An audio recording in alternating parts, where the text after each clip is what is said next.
Bali ito, meron tayo uling re-referin. Bali ano naman siya, 86. Iba naman ang ano na, puro check. Bali kalasin lang natin loob. Ay, yung top cover.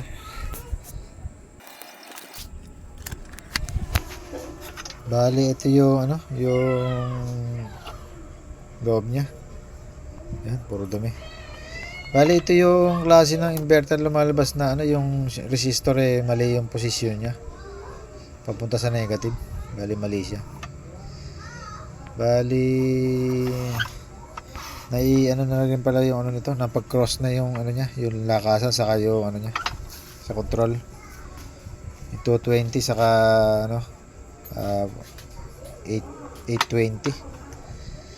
Pinaga 470 pala nasa baba. Bali ang nasa ibabaw 820k. Pinag-cross.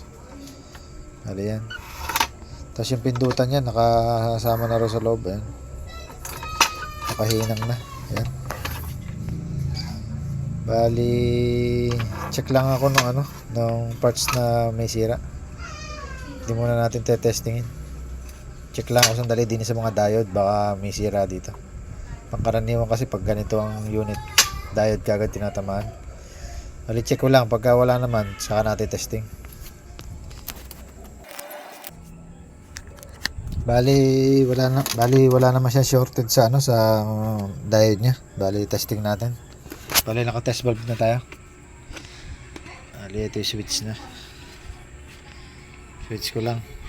Bali tumutunog. Meron naman siya. Ano kaya problema nila? Bali loadan lang natin na muna natin yung 500. Tingnan natin kung may tunog. Bali maandar naman.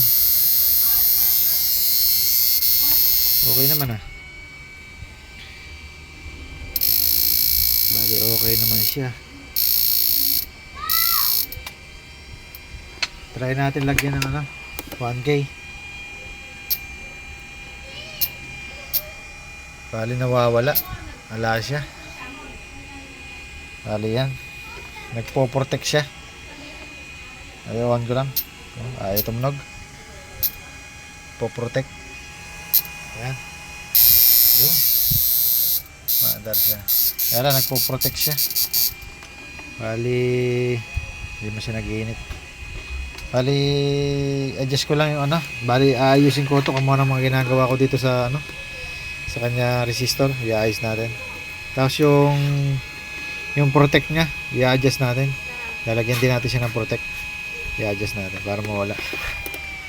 Bali ayusin ko lang.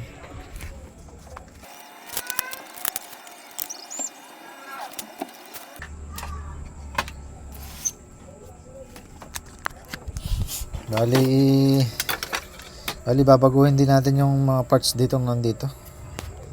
Yung 470 na para sa ano niya, sa control niya rito. Bali gagawin lang natin 220. Dating 470 lang kakabit, ayan, 470. Bali gagawin natin 220. Yung natural lang na nakalagay talaga sa control. Bali yung kabilang control naman dito sa ano natin, bali magkaganyan yan. Yan kung titingnan natin sa ano, sa diagram niya sa board. Yan. Magkaganyan yan. Bali yan. Para naman ito yung sa source naman natin to. Dito sa gitna ng ano, dalawang capacitor. Diyan tayo kumukuha. Bali yun ang babaguhin natin. I-adjust natin. Na dati 820. Yan 820. Ginawa lang natin 470. Bali yan, pinalitan na natin. Saka ito yung lakasan pala. Obligado na natin palitan, kinakalawang na. Magpapabago-bago tunog nito. Bali sabay na natin ipalitan to. Bali yung lahat. Kabit ko lang.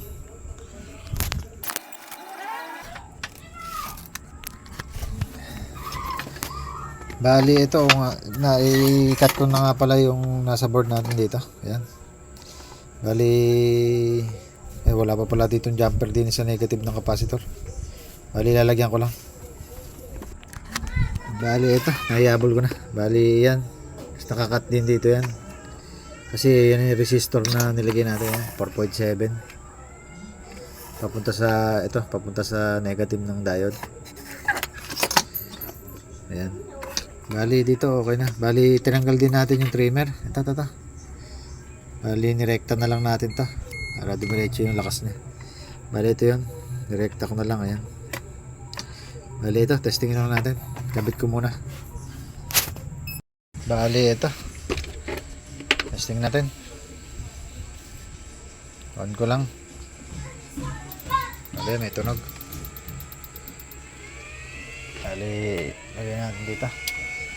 Ay nakaload natin 1,000. Ayan. On ko na.